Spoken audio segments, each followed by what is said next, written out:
Hello, I'm Mike Morin, and this is Reset. 40 is the New Happy. It's a podcast series that celebrates people who reinvent themselves in midlife. And today, we're actually going video, and I want to thank Carolyn for letting me take a part of her program while doing the podcast, which is 1 year old. It can be heard on ManchesterInkLink.com, which is a hyper news service for Southern New Hampshire. And it's also up on iTunes, so you can pick up a subscription that way as well. And why not video today? Carolyn Choate is known to many for being a producer, host, and a former owner of WYNC TV 13 in Nashua for almost 23 years.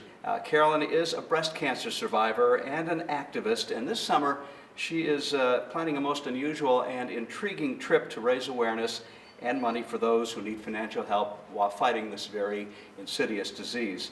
Before we get to the trip in Denmark, though, tell me about those many years in TV and I think a show that a lot of people remember, 142 Maine.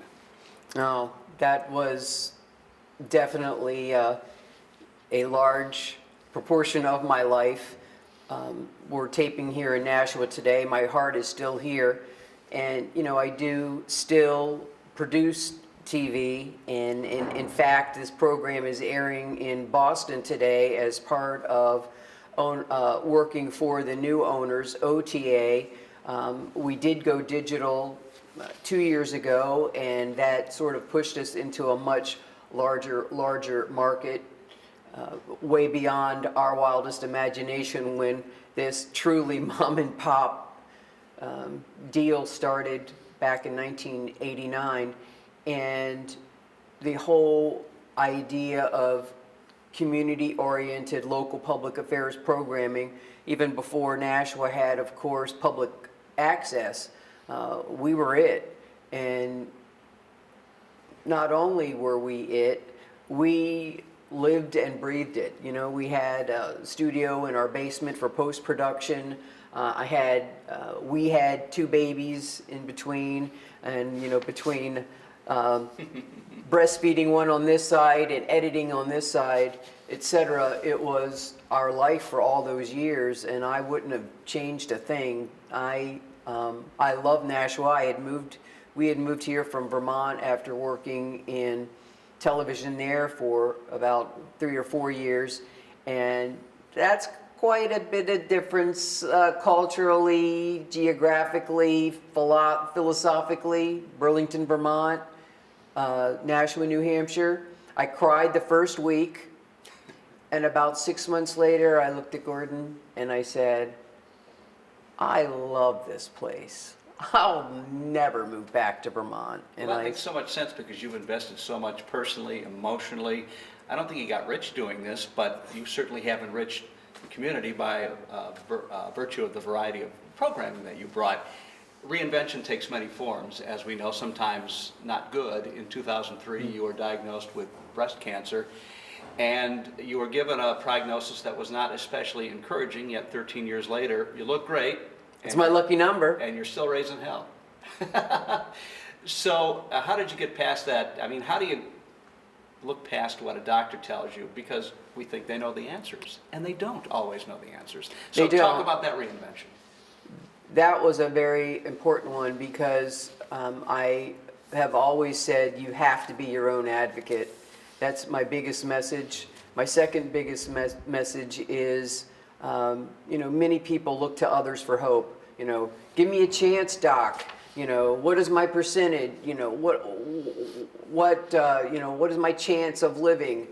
And at that time, my chances were very slim. They said I had they said at the time in 2003 that I would probably not see my 12-year-old complete middle school, let alone high school. What a way to put it. And my 9-year-old. So they said I had a 75% chance of dying within 3 years.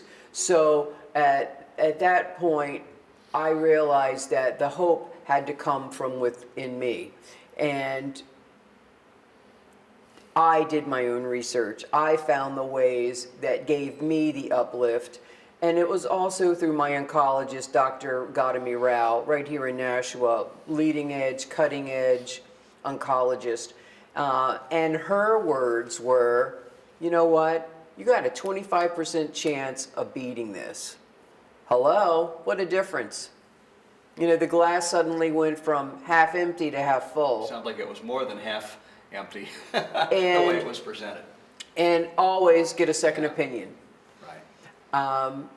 At that second opinion, you know, 6 weeks after that initial very shocking diagnosis, they reclassified the cancer. The only problem was there was a little bit miscommunication, and I didn't know till 6 months later. And I'm in the doctor's office, and I said, you know, Doc, I said, I just got this feeling, I just got this deep intuition that maybe I could beat this aggressive cancer that I have. And I named the type of cancer, and she says, you don't have that. And I went, I don't? She goes, no, they reclassified that at Dana-Farber. Ask a lot of questions all the time. So at what point do you, after knowing all this, you embrace your life, you embrace your body, because you did have a double mastectomy, so... I did not have a double. You did not? No. All right, I was misinformed. In 2003, I had my right breast removed. No one said at the time, you know what?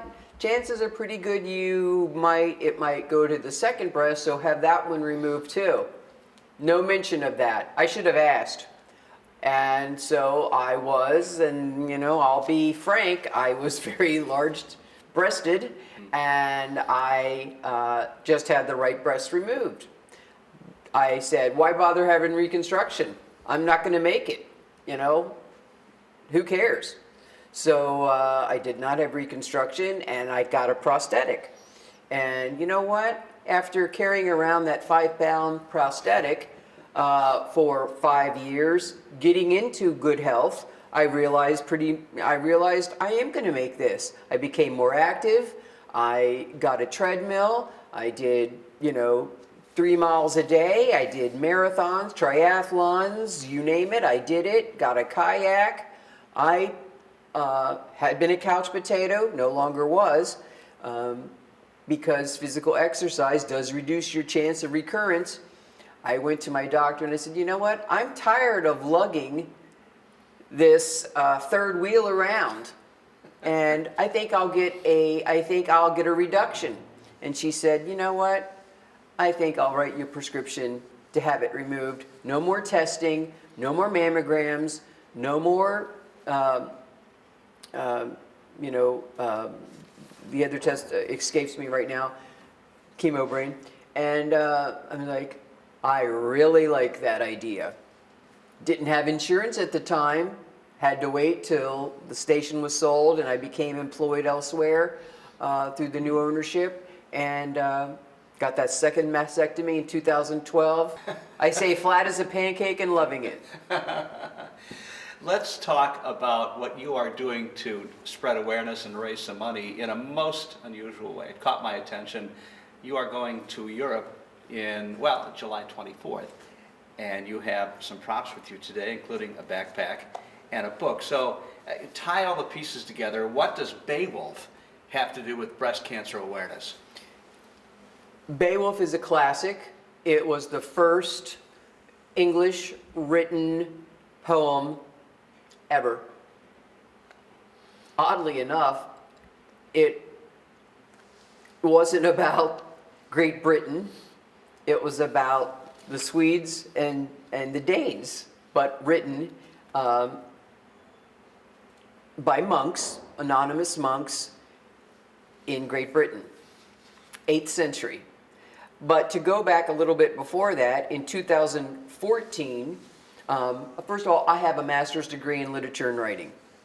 And I've always been I'm not going to say that I'm a very radical feminist, because I'm not. I'm moderately feminist, I'll say. But it bothered me that all the great Western epics were from a male lens. You know, Homer's Odyssey, the Iliad, Dante's Inferno, Milton's great poem, Beowulf is the main character of this, etc. And so I had the opportunity to join my daughter, who was working at the Aspen Institute at the time, my oldest daughter. She had a 6-week stint in Athens at the time, and said, "Hey, Mom, I got 4 days off in the Greek islands afterwards. Join me there. We'll have some R&R." And I'm like, you know what? I'm not going to go all the way to Santorini for 4 days. So I said, let me think about it. So I thought, I'll go 10 days before by myself. Greek islands, Homer's Odyssey. Odysseus spent 20 years finding himself. It's time I found myself. It's time I found myself without the prosthetics, found who I was at this time in my life, getting used to the notion of not having any breasts. Was I still who I thought I was? Can I embrace this new me? You know, is a woman defined as a woman by her breasts, or is it her mind? Who was I? And I planned this trip meticulously, and I did it. This was my backpack. Went to Eastern Mountain Sport. This is all it. I went on this trip, and I could not have asked for a more rewarding,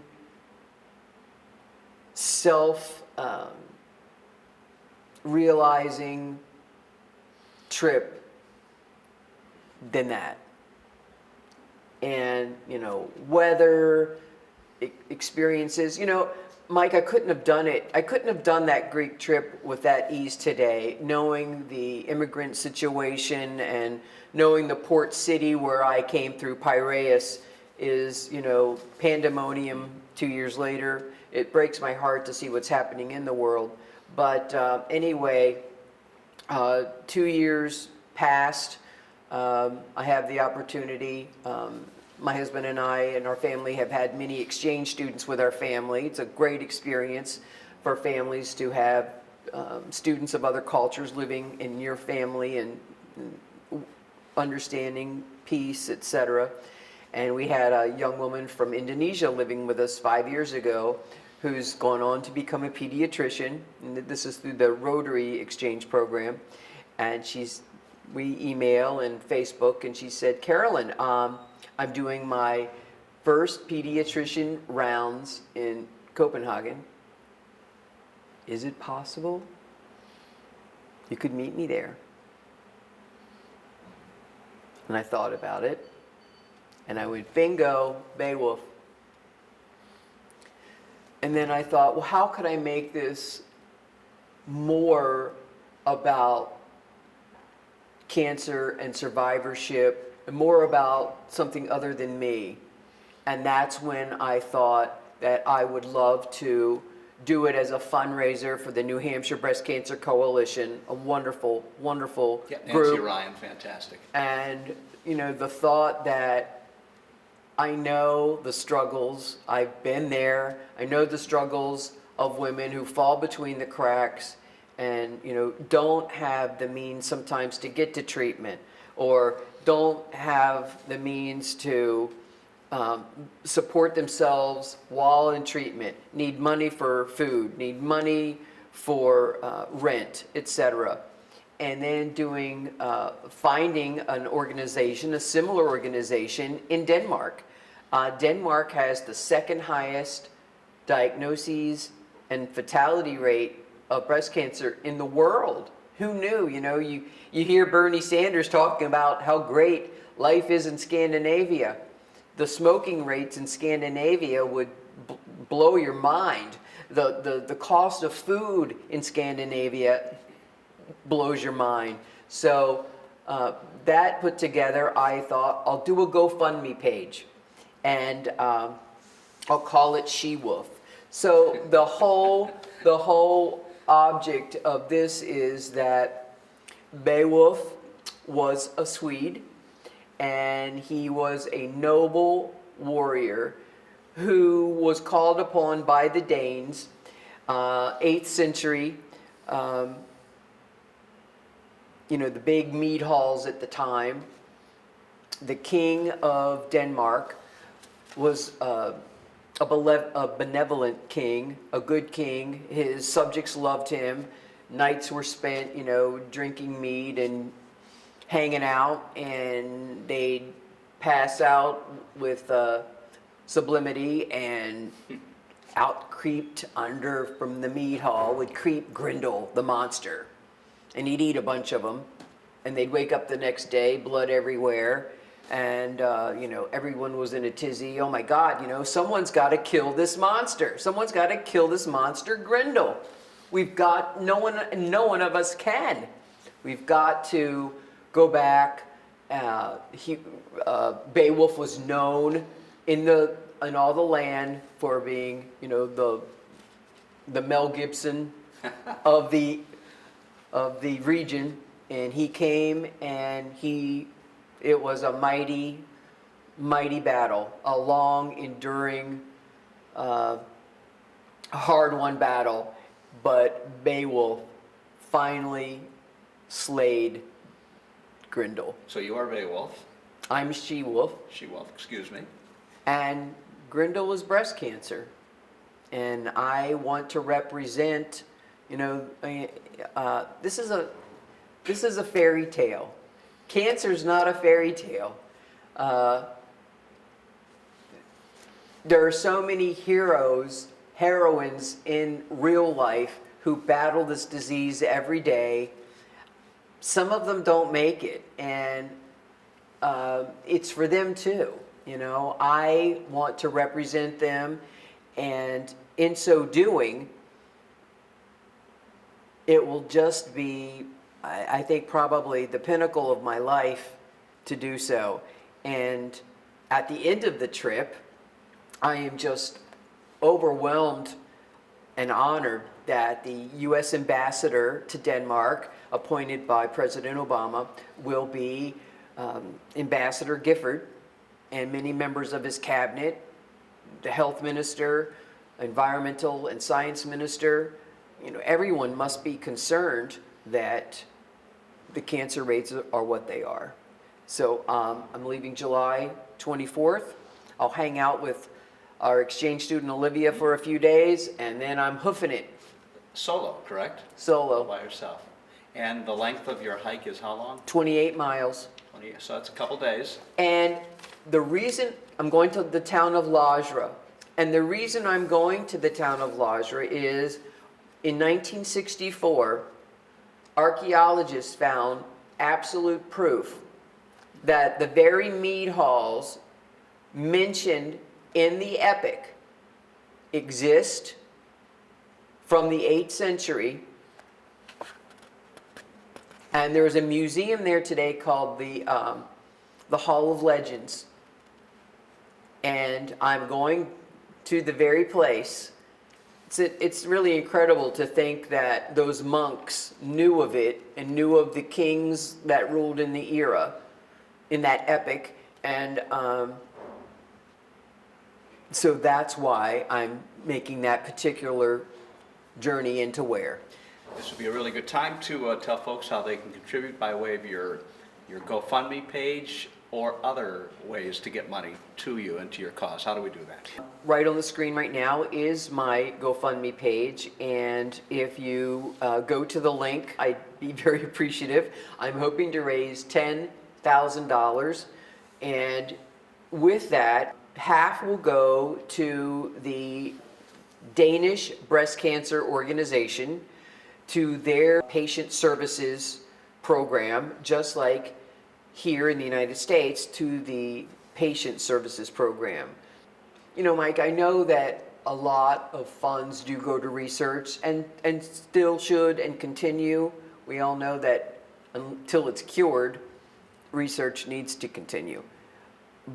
However, as mentioned before, we need to also remember the patients and their needs. Before we wrap up, I would love to hear about your daughters, because going back to the original diagnosis, you were told in terms of not living past a certain milestone in one of your daughter's lives, which I just think is a horrible way to express it to somebody who's just getting the news. So that was back in 2003. Where are the girls now, and what have they learned from your reinventions and your illness, do you think? Well, at the time, my oldest was 12 and youngest was 9. And the 12-year-old, who's very more inward, more, she's not as, how shall I say, the youngest is very outward, and she's an actress, so she's out there. It was very hard for the 12-year-old, and she kept a lot inside. And I think had I the opportunity to do it over, I would have probably gotten more counseling than I did for her. But the good news scientifically was that all the tests that I took genetically, not just the BRCA1/2, but I took the PALB2, which is a very intricate test, I was negative for all of those.